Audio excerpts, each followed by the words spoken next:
Assalamualaikum viewers, welcome to Exploring Panda. Today the topic of our discussion is Kingdom Protista. तो इस topic में हम kingdom protista और उसके करेक्टरिस्टिक्स के बारे में पढ़ेंगे। ठीक है, तो किंगडम प्रोटिस्टा जो होता है ये ग्रुप है लूजली कनेक्टेड मोस्टली यूनिसेलुलर और सम मल्टीसेलुलर ऑर्गेनिजम्स का एक ग्रुप है जिसके अंदर यूनिसेलुलर ऑर्गेनिज्म भी रखे गए हैं और सिंपल मल्टीसेलुलर ऑर्गेनिजम्स भी रखे गए हैं। तो what is mean by that कि मतलब ये डस्टबिन है आल किंगडम का, कि कोई भी किंगडम है जिसके अंदर कोई ऑर्गेनिज्म है वो उनके करेक्टर्स के मुताबिक फिट नहीं आ रहा है तो उसको वो निकाल के किस किंगडम में रख देते हैं, किंगडम प्रोटिस्टा में। जिस तरह अलगा है, अलगा को पहले प्लांट किंगडम में रखा गया था, लेकिन उसके बाद ये पता चला कि अलगा के अंदर जो है वो एम्ब्रियो फॉर्मेशन नहीं होती है, ब्लास्टुला स्टेज नहीं होती है। तो और उसके अलावा जो अलगा होते हैं इनके अंदर क्या होता है कि इनकी बॉडी थैलॉइडेड होती है, तो जिसकी वजह से बेशक अलगा के पास क्लोरोफिल भी है और अलगा फोटोसिंथेसिस भी करते हैं, लेकिन इन दो करैक्टर की वजह से ये प्लांट से बिल्कुल डिफरेंट थे। तो जिसकी वजह से इसको किस में रख दिया गया, किंगडम प्रोटिस्टा के अंदर। कोई भी ऑर्गेनिजम्स जो एनिमल लाइक है या एनिमल की करेक्टरिस्टिक्स शो करता है, जिस तरह के हमारे पास जुगलिना था जो एनिमल और प्लांट लाइक दोनों था, तो जिसकी वजह से इसको किंगडम प्रोटिस्टा में रख दिया गया। और उसके अलावा बहुत से ऑर्गेनिजम्स होते हैं जो कि दोनों के करेक्टर्स शो करते हैं, एनिमल्स के भी और प्लांट्स के भी। लेकिन अगर तो वो एनिमल के करेक्टर शो करते हैं और कोई भी डिफरेंस है एनिमल के करेक्टर से तो उसको भी किंगडम प्रोटिस्टा में रख दिया जाता है। और अगर वो प्लांट के करेक्टर शो करते हैं, फोटोसिंथेसिस करते हैं, लेकिन उनकी बॉडी थैलॉइडेड है या उनके अंदर एम्ब्रियो फॉर्मेशन नहीं होती है या फिर कोई और स्ट्रक्चर का डिफरेंस है, तो उसको भी किंगडम प्रोटिस्टा में रख दिया जाता है। ठीक है, तो it is called the dustbin of all kingdom. क्यों? क्योंकि कोई भी ऑर्गेनिज्म है जो कि किसी भी किंगडम में फिट नहीं आ रहा है, जिस तरह के अलगा है वो किसी और किंगडम में फिट नहीं आया था और प्लांट किंगडम में इसको पहले रखा गया था, लेकिन उसके बाद डिफरेंस हो गया था किस चीज़ का, एम्ब्रियो की फॉर्मेशन नहीं बनती अलगा के अंदर, डायरेक्ट जो है जाइगोट से क्या होती है, जाइगोट के अंदर मियोसिस होकर स्पोर बन जाते हैं और उनके अंदर क्या होती है, उनकी बॉडी जो होती है वो थैलॉइडेड होती है, मतलब कि डिफ्रेंशिएट नहीं होती है बॉडी, उनके सेल्स नहीं डिफ्रेंशिएट होते हैं, तो जिसकी वजह से इसको वहां से प्लांट से निकाल के किंगडम प्रोटिस्टा में रख दिया गया। ठीक है, तो सबसे पहले हम बात करेंगे कि all the protista eukaryotes. Eukaryotes का मतलब क्या है कि इनके पास डेफिनेट मेम्ब्रेन बाउंडेड न्यूक्लियस भी होता है,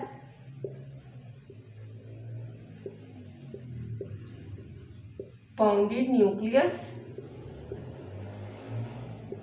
और उसके अलावा मेम्ब्रेन बाउंडेड ऑर्गेनेलिस भी होती हैं इनके अंदर।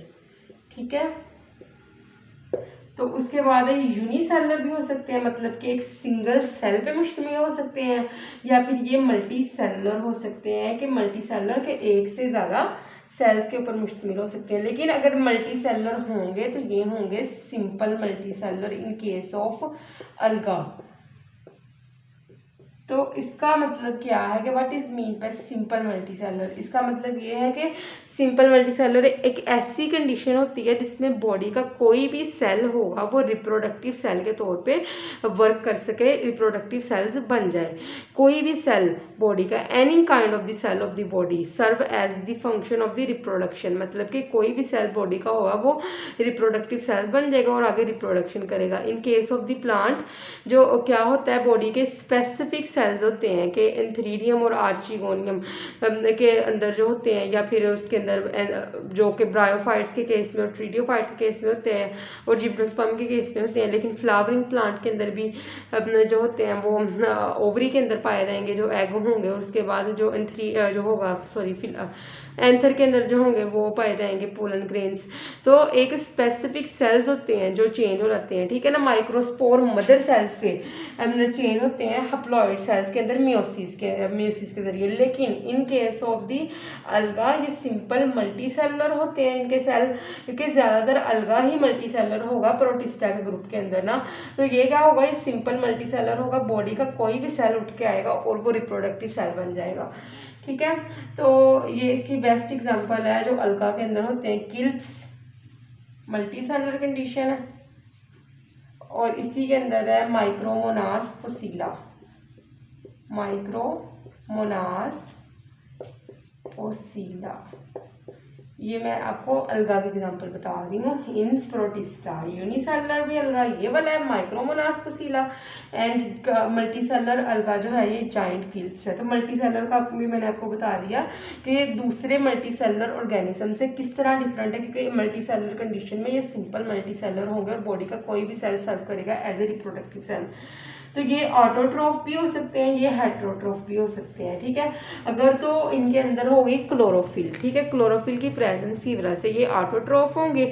अलगा के अंदर तो कंडीशन है ऑटोट्रोफ, ये अपनी खुराक खुद तैयार कर सकते हैं। ऑटोट्रोफिक कंडीशन ये होती है कि ऑर्गेनिज्म के पास क्या है, क्लोरोफिल है, क्लोरोफिल के जरिए वो अपनी जो है वो खुराक खुद तैयार कर सकते हैं। लेकिन in case of the heterotrophic condition वो डिपेंडेंट होता है दूसरे ऑर्गेनिजम्स के ऊपर, किस चीज़ के लिए, फूड के लिए। तो वो सेप्रोट्रोफ भी हो सकती है, इसके अंदर एसोसिएशन, पैरासिटिक एसोसिएशन भी हो सकती है। तो जिसकी वजह से ये क्या हुआ, ये डिपेंडेंट कंडीशन है और ये इंडिपेंडेंट कंडीशन है।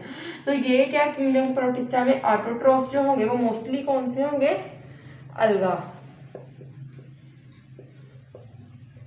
ठीक है। और जुगलीना, जुगलीना क्या है, वो दोनों ही कंडीशन को फॉलो करता है। जुगलीना के अंदर अगर तो क्लोरोफिल पाई जाएगी तो वो होगा ऑटोट्रोफ, अपनी खुराक खुद तैयार कर लेगा। अगर जुगलीना के अंदर क्लोरोफिल नहीं पाई जाएगी तो हेट्रोट्रोफिक मोड को शो करेगा। तो इसके बाद है हेट्रोट्रोफ जो होंगे वो हो सकते हैं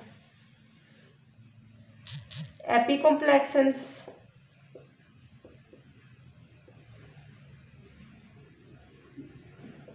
ठीक है। ये क्या होंगे, हेट्रोट्रोफ, दूसरे ऑर्गेनिजम्स के ऊपर रहते हैं। ये एनिमल लाइक प्रोटिस्ट है। और कुछ उसके बाद बॉडी जो होती है वो थैलॉइड होती है। तो थैलॉइड बॉडी के से क्या मुराद है कि body is not, what is thalloid body, thyroid body is the body which is not differentiated into the root, stem and the leaves, जिसके अंदर रूट, स्टेम और लीव्स के अंदर बॉडी डिफ्रेंशिएट नहीं होती। इसका मतलब क्या है, जब भी हम प्लांट की डाइसेक्शन करते हैं रूट, स्टेम और लीव के पोर्शन की, तो जो अरेंजमेंट सेल्स की होती है वो भी डिफरेंट होती है। और कुछ सेल्स होते हैं जो रूट्स में पाए जाते हैं, लीव्स में नहीं पाए जाते, लीव्स में पाए जाते हैं, रूट्स में नहीं पाए जाते, या दोनों में पाए जाते हैं और स्टेम में नहीं पाए जाते हैं। तो जिसकी वजह से डिफ्रेंशिएशन होती है सेल्स की। और हर सेल जो होता है वो अपना एक अलग जो एक स्पेसिफिक काम करने, फंक्शन परफॉर्म करने के लिए कैपेबल होता है। लेकिन अगर बॉडी थैलॉइड होगी, थैलॉइड बॉडी की कंडीशन में क्या होगा, जो रूट, स्टेम और लीफ के जो सेल हैं वो क्या होंगे, वो डिफ्रेंशिएटेड नहीं होंगे। बॉडी इज नॉट डिफ्रेंशिएटेड, मतलब कि रूट, स्टेम और लीफ होगा, एक स्टाक होगा, नीचे ऊपर कैप्सल होगा, जिस तरह के अपने ब्रायोफाइट के केस के अंदर देखा था, एक स्टाक है, कैप्सल्स है और नीचे जो है वो राइजाइड्स है। तो इनको क्यों ऐसा नाम दिया गया, क्योंकि बॉडी जो है वो उसके अंदर, पूरी बॉडी के अंदर सेल्स की अरेंजमेंट भी सेम है और एक जैसे ही सेल पाए गए हैं, जिसकी वजह से उसको थैलॉइड बॉडी कह दिया गया। और इसमें भी बॉडी जो होती है वो not differentiated into the root, stem and the leaves, और prefer moist and the aquatic habitat. इसका मतलब क्या है कि मॉइस्ट और एक्वेटिक हैबिटेट इनको क्यों चाहिए होता है, क्योंकि अगर हम बात करें ना अलगा की, अलगा के अंदर क्या होता है, वेस्कुलर सिस्टम जो होता है अलगा के केस के अंदर एब्सेंट होता है, ठीक है, जो अलगा होते हैं किंगडम प्रोटिस्टा में। और दूसरे जो ऑर्गेनिजम्स हैं इनको भी ज़रूरत होती है पानी की, रिप्रोडक्शन के लिए और उसके अलावा अपनी एक्टिविटीज़ के लिए। अलगा के अंदर वेस्कुलर सिस्टम एब्सेंट होगा तो पानी किस तरह फिर इनकी बॉडी के अंदर जाएगा, तो इनके अंदर क्या होंगे, इनके अंदर इक्वेटिक और मॉइस्ट और इक्वेटिक इन्वायरमेंट में ये पहले से ही रहते हैं और वहाँ से ये पानी जो होता है वो डिफ्यूजन के जरिए, ऑस्मोसिस के जरिए ऑब्जॉर्व करते रहते हैं और अपने फंक्शन परफॉर्म करते रहते हैं, ठीक है। तो हम प्रेफर करते हैं मॉइस्ट और इक्वेटिक इन्वायरमेंट। उसके बाद है कैन बी फ्री लिविंग और पैरासाइट, या ये किस फ्री लिविंग होंगे, मतलब कि ये क्या होंगे, दूसरे ऑर्गेनिजम्स के ऊपर, या आप कह देंगे सेप्रोट्रॉफ्स होंगे, किसी डेड ऑर्गेनिज्म के ऊपर फीड कर लेंगे, या फिर उसके अलावा ये अपनी खुराक, ऑटोट्रॉफ्स होंगे, अपनी खुराक खुद तैयार कर लेंगे। लेकिन पैरासिटिक कंडीशन में क्या होगा, ये डिपेंडेंट होंगे ऑन देयर होस्ट, ठीक है। उसके बाद है क्लासिफिकेशन। तो क्या हुआ कि हमने क्लासिफाई किया किंगडम प्रोटिस्टा को 3 कैटेगरीज में on the basis of their function. तो एक होंगे प्लांट लाइक प्रोटिस्ट, जो प्लांट की तरह के होंगे,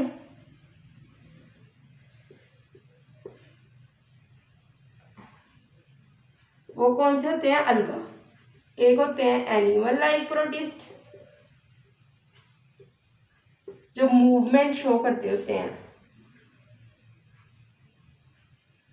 प्रोटिस्ट। तो इसकी बेस्ट एग्जांपल हमारे पास क्या है, पैरा एनिमल लाइक प्रोटिस्ट की पैरामीशियम। और जो एनिमल लाइक प्रोटिस्ट होते हैं ना, इनका ये नहीं होता है कि इनकी पाँव है या फिर इनका जो एक स्पेसिफिक जो एनिमल का इनके अंदर करैक्टर है, इनके पाँव है, हाथ है, नहीं, ऐसा कुछ नहीं होगा। इनके अंदर जो होंगी वो मूवमेंट्स होंगी। किस तरह, इनकी बॉडी के फ्लूइड के जरिए हो सकती हैं, जिस तरह के जुगुलिना है और दूसरे स्ट्रक्चर है, सीडोपोडियल मूवमेंट शो करते हैं। इनकी बॉडी का फ्लूइड जो होता है एक तरफ जाता है और सारी बॉडी उसी तरफ इकट्ठी हो जाती है, और फिर दूसरी तरफ जाता है और सारी बॉडी उसी तरफ इकट्ठा हो जाती है। तो बॉडी फ्लूइड के जरिए मूव कर सकते हैं। या फिर पैरामीशियम, इनकी बॉडी के जो वाल पे सीलिया पाए जाते हैं। सीलिया जो होते हैं ये फिंगर लाइक प्रोजेक्शन होते हैं, बहुत छोटे छोटे, फ्लैजला के मुकाबले में बहुत छोटे फिंगर लाइक प्रोजेक्शंस होते हैं जो हेल्प करते हैं मूवमेंट के लिए bye beating in the water. तो ये मूवमेंट करवाते हैं पैरामीशियम थ्रो सीलिया। और इसके अलावा इनके पास जो होते हैं वो फ्लैजला हो सकते हैं, जो कि मूविंग स्ट्रक्चर है, मूवमेंट करवाने वाले स्ट्रक्चर हैं, वो भी इनके अंदर पाए जा सकते हैं। वो एनिमल लाइक प्रोटिस्ट होते हैं कि वो मूवमेंट शो करते हैं, लेकिन फुल एनिमल नहीं होगा, मतलब उनके अंदर उनके हाथ पाँव या ऐसे जो है ना स्ट्रक्चर वो नहीं मौजूद होगा। उसके बाद है एनिमल फंजाई लाइक प्रोटिस्ट। वो कौन से होते हैं, फंजाई के ग्रुप में से इनको अलहदा कर दिया जाता है। फंजाई लाइक प्रोटिस्ट वो होते हैं स्लाइम मोल्ड। तो जो स्लाइम मोल्ड होते हैं इनके अंदर क्या होता है कि इनके अंदर प्लाज्मोडियम जो होता है ना वो पाया जाता है, और दूसरे एक होते हैं ट्रू फंजाई, उनके अंदर प्लाज्मोडियम नहीं पाया जाता है। और जो स्लाइम मोल्ड होते हैं इनके अंदर प्लाज्मोडियम पाया जाता है। ये फंजाई लाइक प्रोटिस्ट है, ठीक है। तो दोबारा इसको देखते हैं, क्या है किंगडम प्रोटिस्टा, ऐसा किंगडम जिसके अंदर तमाम वो ऑर्गेनिज्म जो फिट नहीं रहे थे प्लांट किंगडम में, एनिमल किंगडम में और फंजाई किंगडम में। इनके पास इनकी सारी करैक्टर्स थी प्लांट की, एनिमल की और फंजाई की, लेकिन कोई दो या एक डिफरेंस था जो बहुत मेजर डिफरेंस था। जिस तरह के प्लांट में इनके केस में क्या होता है कि अलगा को रखा गया था प्लांट किंगडम में, लेकिन उसके अंदर ब्लास्टुला स्टेज नहीं पड़ी और इनकी बॉडी थैलॉइड थी, वेस्कुलराइजेशन नहीं थी इनके अंदर, तो अलगा को क्या कर दिया, इसको सेपरेट कर दिया गया प्लांट किंगडम से। और इसी तरह एनिमल और फंजाई किंगडम की भी बात इसी तरह होती है, ठीक है। तो उनको उनसे सेपरेट करके किंगडम प्रोटिस्टा में रखा गया। ये डस्टबिन है तमाम किंगडम की, ठीक है। ये यूकैरियोट्स होते हैं, मतलब इनके अंदर डेफिनेट मेम्ब्रेन बाउंडेड न्यूक्लियस होती है और ऑर्गेनेलिस भी होती है मेम्ब्रेन बाउंडेड। फिर इसके बाद ये कि ये यूनिसेलुलर होते हैं, या तो एक सेल पे मुश्तमिल होंगे या फिर बहुत ज़्यादा सेल्स मिलके जो होंगे वो इकट्ठे हुए होंगे, लेकिन फंक्शन परफॉर्म करेंगे। लेकिन मल्टी सेलर केस में सिंपल मल्टी सेलर होते हैं। उसके बाद ये ऑटोट्रॉफ भी हो सकते हैं, ये हेटेरोट्रॉफ भी हो सकते हैं। ऑटोट्रॉफ के केस में अपनी खुराक खुद तैयार करेंगे, हेटेरोट्रॉफ के केस में ये डिपेंडेंट होंगे। सेप्रोट्रॉफ भी हो सकते हैं, मतलब कोई सिम्बियोटिक एसोसिएशन बना लेंगे, सेप्रोट्रॉफिक कंडीशन भी हो सकती है, या फिर पैरासिटिक कंडीशन भी हो सकती है, या फिर म्यूचुअलिस्टिक कंडीशन भी हो सकती है कि फ़ायदा पहुंचाएं, जिस तरह के ब्लू ग्रीन अलगा जो है साइनोबैक्टीरिया और उसके अलावा किसके दरमियान, फंजाई के दरमियान ताल्लुक बनता है, ठीक है, लाइक एन एसोसिएशन, मतलब कि ये हेटेरोट्रॉफिक भी हो सकते हैं या फिर एसोसिएशन बना के भी रह सकते हैं, ठीक है।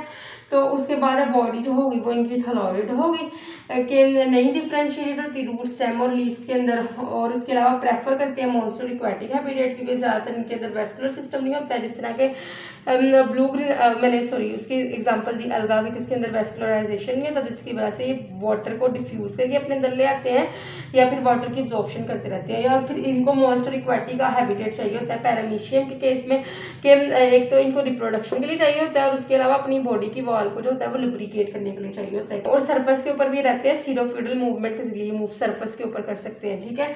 फिर उसके बाद क्या है, prefer most and aquatic environment, ठीक हो गया। It can be free living और पैरासाइट, या तो ये फ्री लिविंग रहेंगे कि सेप्रोट्रॉफ होंगे या फिर ऑटोट्रॉफ होंगे, अपनी खुराक खुद तैयार कर लेंगे। सेप्रोट्रॉफ होंगे डेड ऑर्गेनिज्म के ऊपर फीड करेंगे, या फिर हेटेरोट्रॉफ होंगे कि हेटेरोट्रॉफिक कंडीशन में ये पैरासाइट होंगे, किसी ऑर्गेनिज्म के ऊपर रहेंगे, उससे खुराक हासिल करेंगे और बदले में उसको नुकसान पहुंचाएंगे। क्लासिफिकेशन में एक प्लांट लाइक प्रोटिस्ट होते हैं, एनिमल लाइक प्रोटिस्ट होते हैं और फंजाई लाइक प्रोटिस्ट होते हैं। प्लांट लाइक प्रोटिस्ट है क्या, अलगा। एनिमल लाइक प्रोटिस्ट है पैरामीशियम मूव थ्रू सीलिया वीट, and the fungi like protist है स्लाइम मोल्ड्स, ठीक है। सो आई होप सो कि आपको इसकी समझ लग गई होगी, लेकिन अगर किसी भी किस्म की कन्फ्यूजन है तो आप कमेंट सेक्शन में पूछ सकते हैं। Thank you so much and अल्लाह हाफिज़।